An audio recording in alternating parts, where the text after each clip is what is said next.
Nothing on the Bonnell Foundation's Living with Cystic Fibrosis podcast should be considered medical advice. Medical advice can only come from your CF physician. Cystic fibrosis can be a devastating diagnosis, but living with the disease can bring positivity and a new appreciation for each day. From the Bonnell Foundation in Detroit, Michigan, it's the Living with Cystic Fibrosis podcast, sponsored by Viatris, Genentech, and Vertex. Here's your host, Laura Bonnell. In January, the American Thoracic Society did a presentation via Zoom about the challenges facing CF families in low-income countries. There were many incredible doctors and scientists included, many who you have heard from on this podcast. But this was the first time I became aware of Dr. Hector Gutierrez. Dr. Gutierrez is the Raymond K. Lyrene Chair. He is professor and director of the Division of Pediatric Pulmonary and Sleep Medicine at the University of Alabama at Birmingham.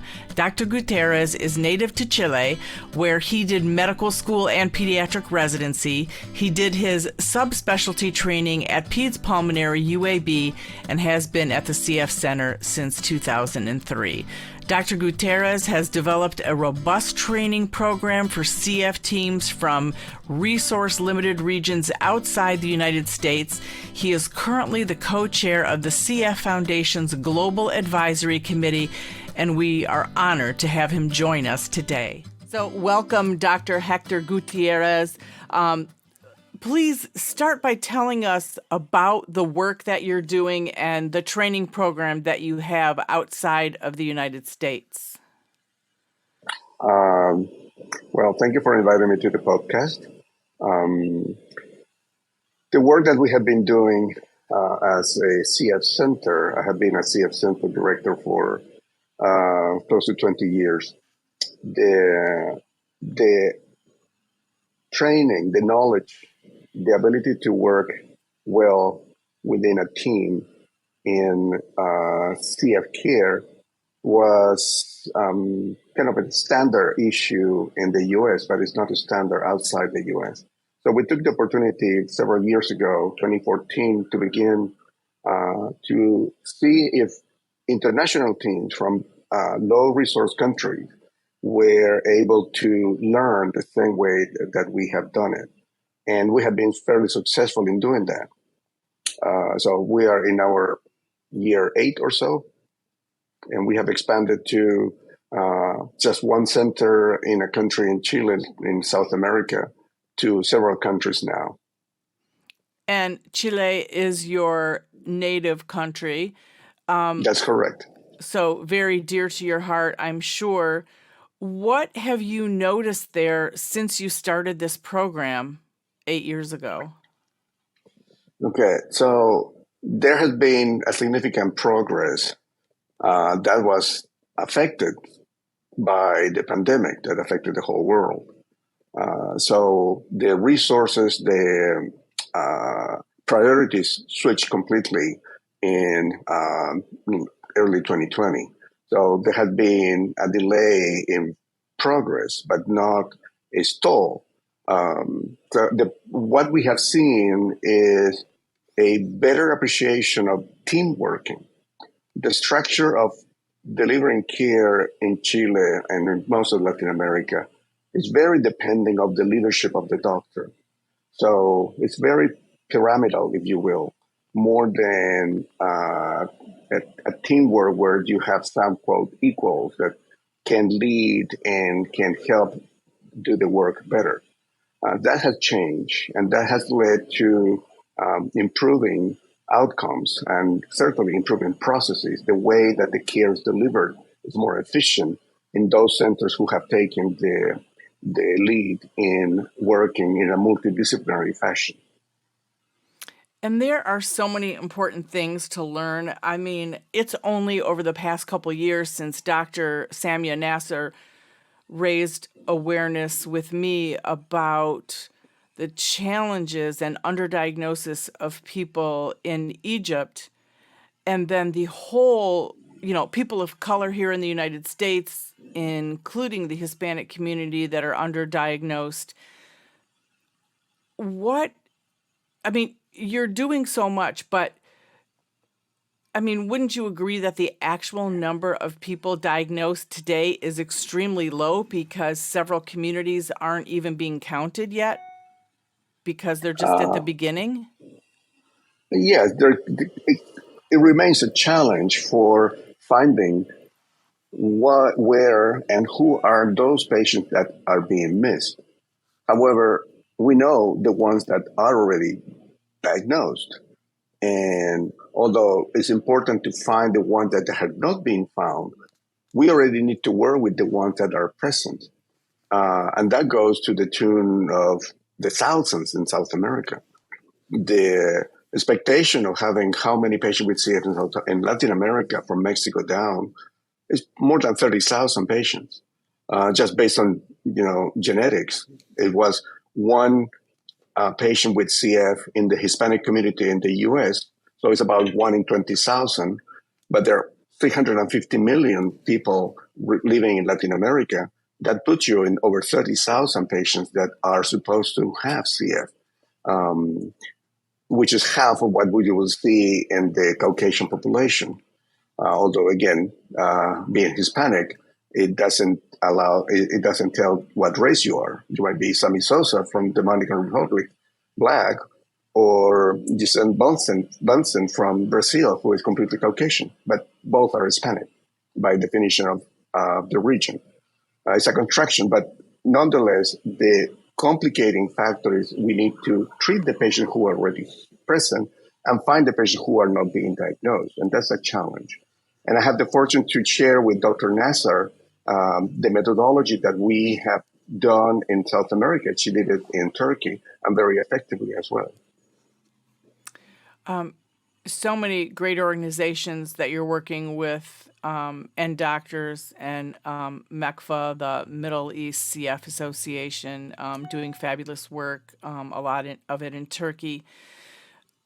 So those patients that you're helping, what are you hearing from those CF parents? Are they, I mean, they must be so many emotions: glad to finally have a diagnosis, sad, frustrated, don't have proper medication. What do you hear from your work on the ground there in Chile? Okay, so uh, the there are several issues that makes the caring for CF at the family level a challenge.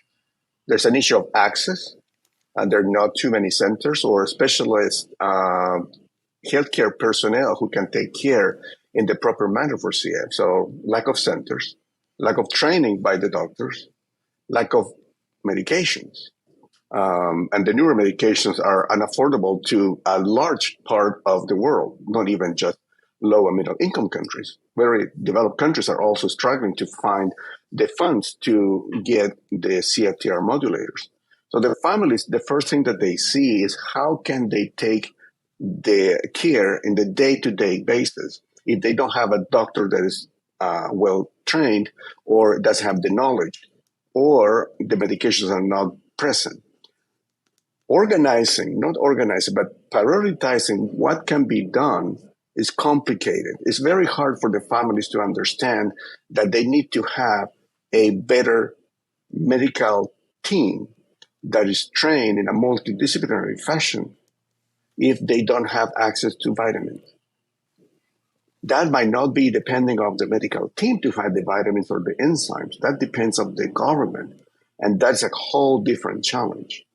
So, but still, what we have been able to tell the families and their teams, tell them as well, let's do what we can do without waiting for the vest or for the CFTR modulators, because that is completely out of our hands. And that is what has been most impactful. Making the teams, the medical teams, and the families working together, prioritizing what they can do at their level, because there's a lot of things that they can be done at that level, not just waiting for the resources. I mean, COVID-19 vaccines were not available in many countries at the beginning. Chile was fortunate that they negotiated very early, and they have the highest, one of the highest vaccination rates in the world. at the beginning of the pandemic. But that's government put the priority there. But it's not a priority in CF. CF is not a priority in many countries of the world because it's a very, very rare condition compared to diabetes, asthma, and hypertension. And that is such a great point. And that's one thing I saw. I relate to Egypt because that's where I went in person. And those parents were very upset they didn't have the vest. And I said, you can do percussions. I did Hmm. percussions with my girls in the beginning, and they actually didn't like the vest. So it was kind of family time when you could do those chest percussions. So I agree with you. It seems like the grass is always greener somewhere else, right? Yeah. America is not perfect. We have so many things we need to fix in regard to health insurance and all sorts of things. But I know it's hard when you're in a low income country or a country that doesn't have access. We seem like the US has it all. But so when you don't have the basics like enzymes, where do you start? You just, like you said, you start with what you have. But how can we change that? How can CF parents or the CF community help you get what you need? I know one thing Dr. Nasser taught me is you have to give the country what they need, not what we think they need, right? Hmm. So, and it has to be sustainable. So we don't want to just keep sending donations. So, how do we help? So um, the basic medications, antibiotics, enzymes, vitamins, they were not easy to access or available in 15 or so years ago. Now they're available. They're not by, it might not be the different choices that we have in the US. You can change from uh, enzyme brand one to brand two to brand three. And that choice might be beneficial to some patients. Most of the patients would probably be fine with just one type of enzymes that you don't need to change. It might need to alter the dose, but not the brand or the type. So the families might be able to use only one brand because that's the one that the government has contracted with the provider, with the pharmaceutical company. And there might be a few families that medication, that medication, that particular patient might not work as well as brand B. Um, so how do you change? How do you improve access? Is by telling the governmental agencies, most of the time, it's a national program that controls the access to medication. And, and you just need to present the information, the data, partner with your medical team. And most of the countries do that. And those are the ones that the government need to hear. Now, in the country that we have been working, Latin America, most of the basic medication, not CFTR modulators, not the vest, are available. The key is to use them in a manner that is more effective. And that is where the lack of education and the lack of understanding, misconceptions. We went through a significant degree of misconception with COVID 19. So, misconceptions in the medical personnel and misconceptions in the family are real issues that will, by having those cleared, makes the care for with the current medications, with the current resources better. And that is where there's a partnership between the families and the children, the patients, with their care providers. And then they might present information that the government, hopefully looking for their best of the patients, is able to make a change. And I guess I'm also asking, and it's a pretty big question as far as like, I want to talk to the World Health Organization. I want to say to them, how can you allow this? Like, from the big picture, it would a CF group of parents help? Like, I guess I'm wondering on a global level, how can we help? Because we want to start an organization that says, okay, you've got all these different doctors all over working in their respective, countries of interest trying to help, but how can we as a community help you get things Okay, done? so um, for medication access, lowering the barriers to the government, to or the health organizations, ministries of health, be able to afford the medication. And this is not just for CF. I mean, it happens in African countries with malaria medication, tuberculosis medications, any other medication access is a real problem in the most of the world.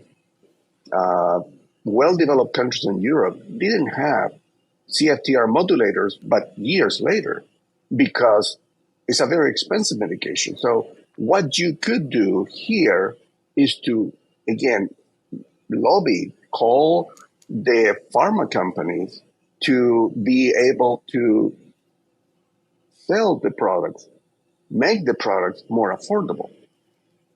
That comes with a problem too. If we are paying $300,000 for medication A, and that same company is selling the medication at half the cost, that is unfair to the US as well.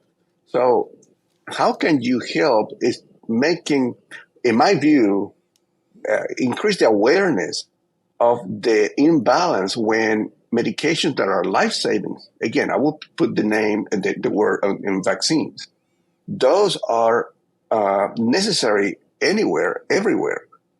And by helping understand the people who is in charge of selling or putting a price or providing access is a way to go. Just trying to provide money or funds to a number of medications that will last for a few days or a few months is very helpful, but it's not sustainable, and also creates a problem with inequity.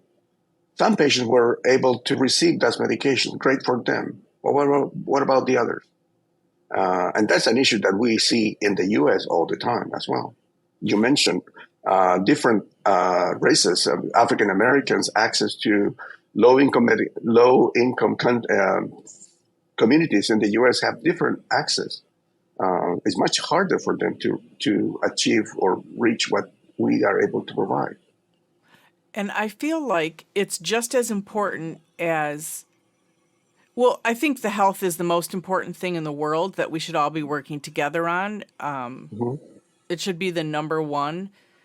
It's as disturbing as any war to me that it's so unfair that because it depends where you live on and how much money you have, sort of what kind of care you're going to get. That's not a new problem, of course. It happens in the U.S. and everywhere. But the other thing, someone from another drug company gave a great analogy. He was saying, you know, they had lowered prices and it cost them, in their, it cost the company millions of dollars, which we understand and we have to all work together and figure it out. But he also said what you pay to, he was giving an example of what you pay to paint a house is different in the United States than it might be in India. So prices are different. I mean, I'm simplifying it big time, but so I hear what you're saying, and I think we do need to really work together to make this change.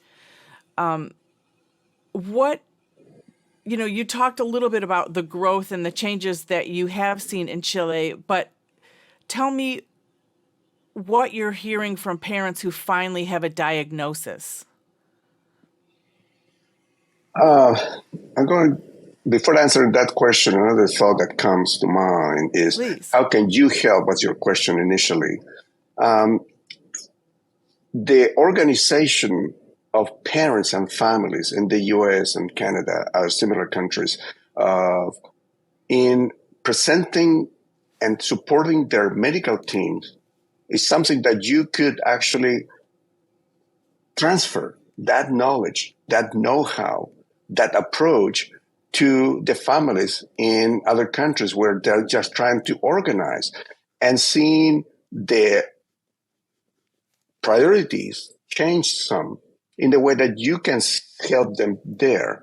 If you go and ask them, the only thing that they will ask is for access, or for medication access, or for able to be in the hospital when they need it. But there are other priorities that you can actually help them in organizing, and that is an area that is not being um, language barriers in between is not being explored more effectively. Now, to your question, repeat it again. I will repeat it, but I wanted to make sure I understood what you're saying. Are you saying that we can help in the US and Canada medical teams with the language barrier kind of situation, No, or? no. In what I meant was to reach out to those families. Their family organization, the same way that they are in the U.S. or in Canada. Okay. There are family organizations in Argentina, in Peru, in Chile, in Mexico, where they are trying to do the same thing that the U.S. did 40 something years ago. And they can gain knowledge, they can learn a strategy to be more effective. And that is just the transferring of know how from parent organizations in the US might be helpful for the parent organizations in low and middle income countries. That's what I meant. And that is a great point, because I have learned, and again, I am years into this, but so new on this, where you and Dr. Nasser and Dr. Grace Paul and all these other wonderful physicians and scientists have been doing this work for years. So I thank you for that. But we are just now learning that there is some that parents or families don't have trust of the registry or feel like they're going to be tracked by their government. So we are Correct. learning things like that. So that is a great idea for us to get in touch with families who have started advisory committees or are just now banding together. That is a great idea. I love it. And have talked recently to a CF mom in India who had challenges because it's just, there's a lot of shame in having a chronic illness that I didn't realize in that country, just because it's a rare disease and they're still learning about it. So I think that's a really important point, to talk to other parents, and something again that I learned in Egypt when talking to them, and we learned and shared so much. And I'll repeat that question again. I just wanted to hear, what you learned from the newly diagnosed CF parents in Chile where you're working and, having some progress. Are they finally glad to have a diagnosis? Yes, I think the the the sooner that the diagnosis is made, as it happened in the U.S. when there was no newborn screening, the sooner that you get the diagnosis, the sooner that you can start to get treatment and preventing complications and the progress of the disease. In Chile or in Argentina, which was the two countries that we have worked the most, by the government's putting a newborn screening program, pilot in Chile, already established in Argentina, plus the work of the medical teams in working quicker, decreasing the time from the testing or the suspicion to confirmation, that leads to a great relief. And then the families who are being diagnosed with their new baby are entering into a program, into a system that is better equipped for them. So in that way, you have a period of stress and despair when you might have the diagnosis or the baby has symptoms, but there's not confirmed. That has decreased. And then when they enter the system, they enter into a system that is better prepared for them, a medical team that knows, and is not just a doctor who knows. They have a lot of knowledge, but the way that they work is better for the parents as well. So that decreases the anxiety. It's really like stepping back in time, is it not? Medically, is stepping back in time, I guess, to where the United States was before we were diagnosing CF, and we've only been doing newborn screening for CF since 2007. So we're not that Hmm. far ahead, you know. No, and Texas was the last state, I believe, that implemented newborn screening. Alabama implemented in 2008. Wow. So not all the states were in with newborn screening. Now it's universal in the U.S. But in some European countries, newborn screening is not allowed. Right. Yeah, it's very interesting. Um, what did you witness as far as the families in Chile and Argentina? Did you find that you were diagnosing multiple siblings? Had parents lost siblings prior to understanding the disease? Uh, no, I think Chile and Argentina had been fortunate with their medical care. The missing diagnosis was not as significant as in India. The awareness of CF as a potential diagnosis is more significant in countries like Chile, Argentina, or Brazil. It's less significant in countries like Asian countries or India. Well, or I mean, in China, nobody suspects CF until you need to suspect it. But in Scandinavia, if the patient having those symptoms by the nature of the ethnic admixture, then CF will be much higher in the ranking of potential diagnosis uh, to rule out. So the awareness of those were there. Well, probably 20 years ago, we might see a 5 or 10 years old with finally was diagnosed with CF, and he has chronic respiratory diseases. Now that's much. It happens the same process at the U.S. I remember when I did my fellowship, we diagnosed a 35-year-old, um, well, uh, tall and nourished patient with CF, but he was 35 years old. He missed the diagnosis, and they will realize that the patient had pneumonia infection when he was in an ICU, but never before. So the diagnosis were missed. That's why the purpose of newborn screening to diagnose when you don't have any suspicion whatsoever. When you don't have that available, I think the time for diagnosis has decreased. The age of diagnosis has improved younger, so you can intervene more effectively. And that is happening in Chile and Argentina. They're missing diagnosis, but not as we were having 20 years ago.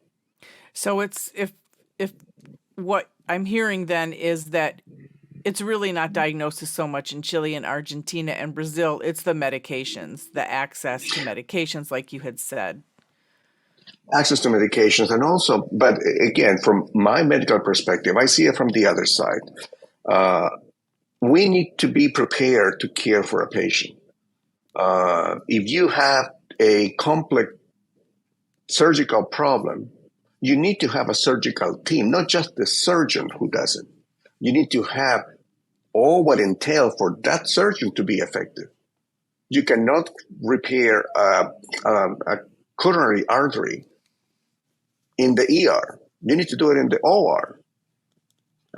You can see patients with CF in your private practice, and you have the same knowledge, but you don't have the same equipment, the same expertise with you to care for that patient in CF. And that is a complicated um, change mindset that you need to have with many families in different countries in Latin America, where the patients are being seen by a very capable professional, but in isolation.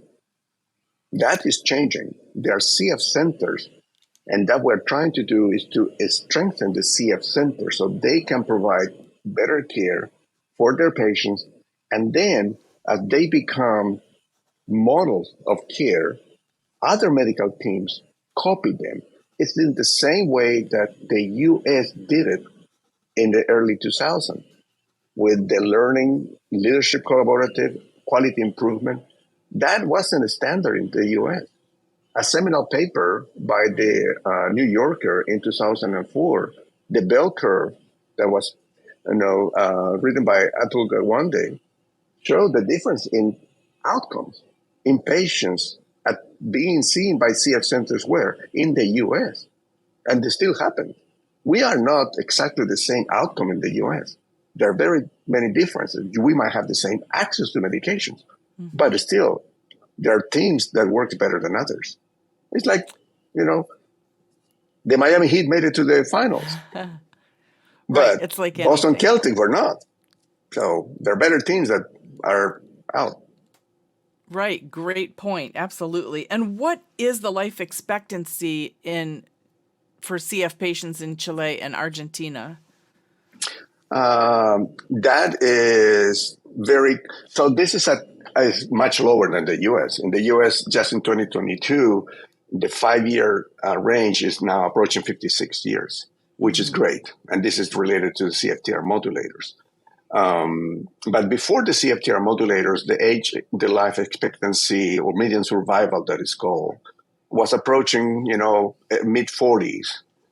While in Canada was approaching the mid 50s before the CFTR modulators. In Chile was approaching the 30s. Now it's about 30, and Argentina probably about that age or more. Argentina has CFTR modulators that are made by Argentinian pharma companies. It's the only country in the world who does non-Vertex products. So they have access to that. That's interesting. So I had one thought. So one thing that we did in our conversations with the Chilean government, who really took at heart before the pandemic, improving access, improving training of the medical teams, creating a CF-centered network, was very telling. The life expectancy of a girl born in Chile today is better than the life expectancy of a girl born in the U.S. today by more than 2 years. Really? Just a Yes, normal, not normal, but the a normal healthy, life, yeah. the normal life expectancy in the Americas are 3 countries that are better than the U.S. Clearly: Canada, Costa Rica, and Chile. 3 C's. Those 3 countries have longer life expectancy than the U.S. as a general population. And the life expectancy in CF in Chile is much, much, much lower. That is a contradiction in terms. That's a paradigm that we need to change. Why Chile, a boy or a girl born today, has a better life expectancy than an American born today, but it's not happening for CF? Might be resources, might be diet. Good wine from Chile helps too. But access to medications, complicated medications, and training is different. And that is where we need to close that gap. Send over some wine next time you visit. Yes. Yes. That sounds delicious. Yeah, that is really interesting. I had no idea that the life expectancy just for someone born healthy is better in those countries than the United States. That's very Yes. interesting. What do you see for the future to, help make things more equal for everyone, or to continue everyone's efforts, and yourself and all the other doctors in the other countries? The introduction of a game changer, the CFTR modulators, is a inflection point that cannot be understated. Granted, you can have the best medication, but if you don't know how to perform your chest PT, be aware of your diet, having your vitamins or enzymes, you're wasting $300,000 a year. But with outside the price, what we see in low and middle income countries, that eventually they will have access to CFTR modulators, we hope. They need to be working with their patients now because any loss of lung function, gastrointestinal growth, height, etc., weight, good nutrition would not be recovered if that is already lost. If you have a very damaged lung and now you're able to take CFTR modulators, that will not regenerate your lung. So there's a critical aspect of how do we prepare those patients the best that we can when hopefully CFTR modulators or gene therapy is available. The same thing happens when we didn't have COVID vaccines. Do you remember? We were completely shut down because until the vaccines were available, we need to be ready to prepare for the worst until we get that medication. If we didn't do that, it doesn't matter you got the vaccine. You already, you're bad.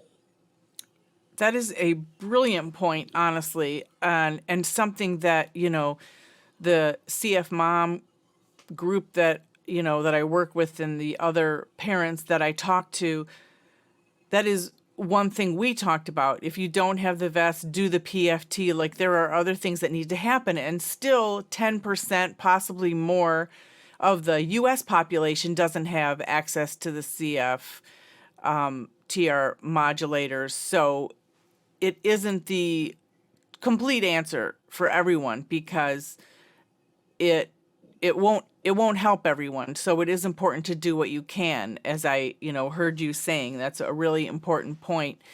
And more modulators are, of course, coming out. There's a lot of research being done. What do you say to families? Are you telling them basically what you just said, that you have to keep doing the basics so that you do have a Yes. chance when and if better drugs become available to that population in Chile? Yes. Until that it happens to patients in the US. They were used to, for years, to a very strict regimen. CFTR modulators had altered that regimen. It didn't eliminate that regimen. In some patients, that new regimen, is very sustainable, very mild, light. In some others, it's not that light, and they will find out which one is their new regimen. If they don't have access to medications, have patients who have side effects to the medications, liver problems, they are off medication. What do? They need to go back to the previous regimen. Why? Because other medication is not there. It's like, I don't have insulin this week. What do you need to do? Be very careful with my sugar intake. Families in countries where do not have, or they might have eventually, again, they need to be prepared. And once they become available, they will need to adjust with a proper medical team that is knowledgeable in making those changes in concordation with, complementing with the family. So what I see now is a word that we have been using in CF care, the co-production of care, with the CFTR modulators that are aimed to your mutations, not my friend's mutations. My mutations are different than my friends who have CF2. That will alter. Personalized medicine will demand a much active and periodic communication with your care providers. You will be co-producing care all the time. And I wanted to ask you this about publicity as far as, what will help raise awareness. My thought is we need to all work together. We need to talk to pharma. We need to talk to insurance companies. We need to talk to everybody. I personally don't feel bashing any of them is helpful, but I do think they need to respond. But I wondered if you think I'm wrong.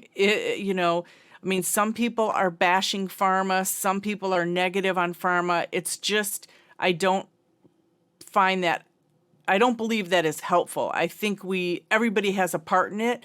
I don't know any argument or any situation where everyone isn't in some way responsible.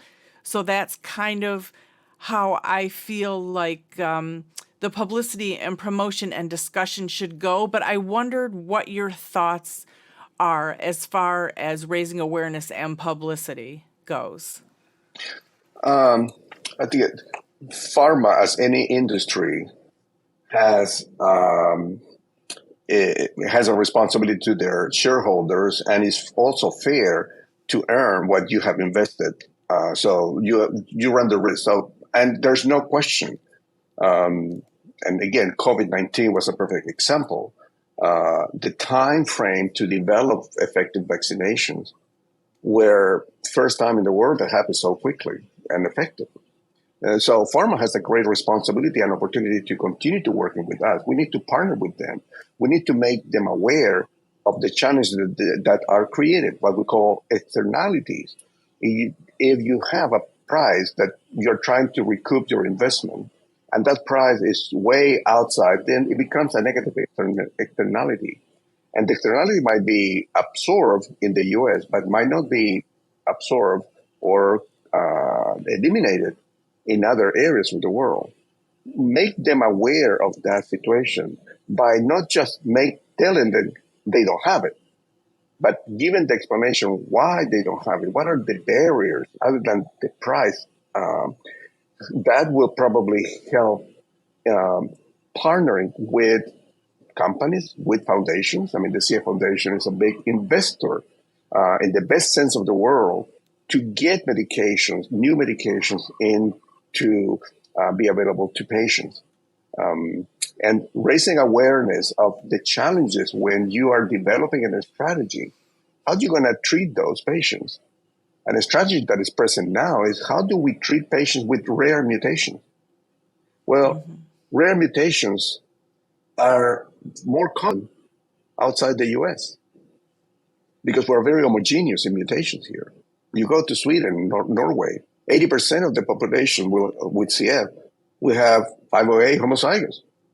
Very, very. So where do you find the rare mutations?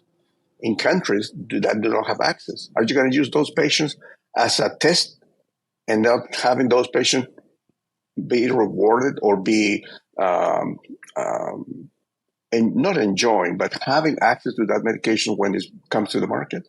That's a challenge. So it sounds like you agree that we all have to work together. I often tell people, I mean, we do need pharma, we need the insurance companies. If you push pharma out and they don't recoup their money, the rare disease population won't have medications because Correct. they won't be able to make money and continue their work. So that's one thing that I am very aware of and concerned about. So I think it is really important for all of us to work together. I had one last question, and then if there was anything else you wanted to add that we didn't talk about, please say it. But please talk about the CF Foundation's Global Advisory Committee that you're a part of, what that does in the world. So I'm glad for the question. I think that's a great development at the CF Foundation. The CF Foundation is, without a doubt, the best equipped organization in CF care at any level, from science all the way to policy in the world.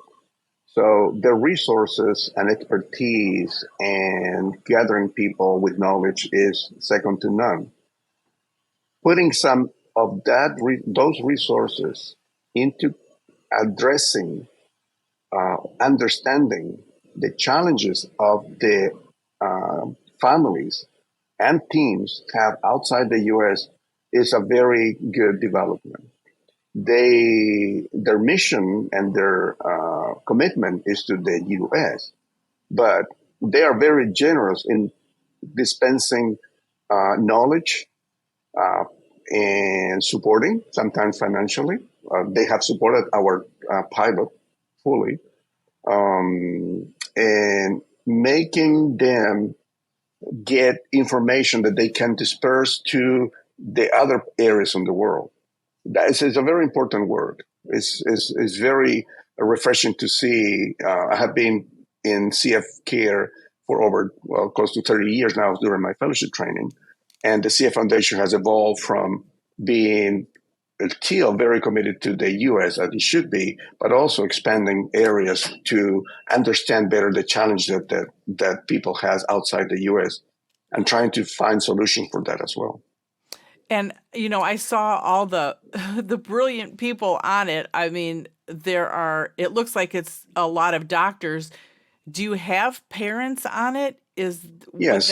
Oh, good. Okay, good. 'Cause I couldn't. There are members of the family boards that from Europe and others that are also parents with CF.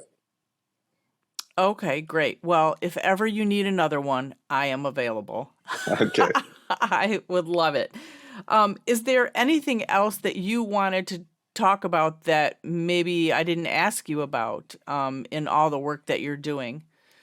Yeah, no, I don't have a question. I just want to have a comment of thanking you again for your interest in learning what we have been doing and learning a bit more how are the challenges in the area of the world that we work in CF. And my main objective is we are able to transfer knowledge to very capable people that have less resources. You see, we should learn how to tango, but the Argentinians are the best in tango and in football, soccer too. So we can learn from them as well. There's a very easy, straightforward manner to transfer knowledge with us. We are just community. We find new community elsewhere, and then we can transfer that knowledge very easily. You just need to be willing to do it and willing to accept it. It's a two-way work.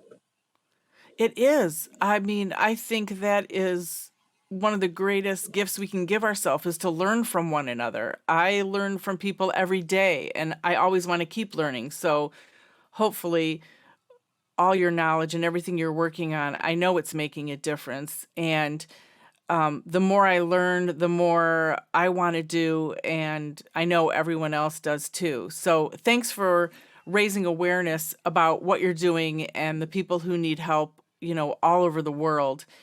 It's really important for all of us. At Education Day that I had a few weeks ago, CF parents weren't even aware that some other people with CF in other countries don't have access to medications. So we definitely have to keep spreading the word and raising awareness about it. But Dr. Gutierrez, thank you so much for your time. I appreciate all your knowledge and everything you're doing.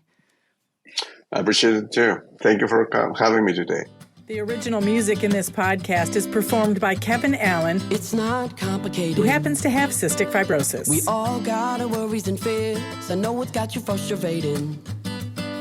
But loving you is so alright. This has been the Living with Cystic Fibrosis podcast. For more information and to learn more about the Bonnell Foundation, visit our website at thebonnellfoundation.org. That's the BONNELL Foundation.org. This podcast was sponsored by Viatris and Genentech. It was produced by Jag and Detroit Podcasts. Follow our show in Apple Podcasts, Spotify, or wherever you're listening right now.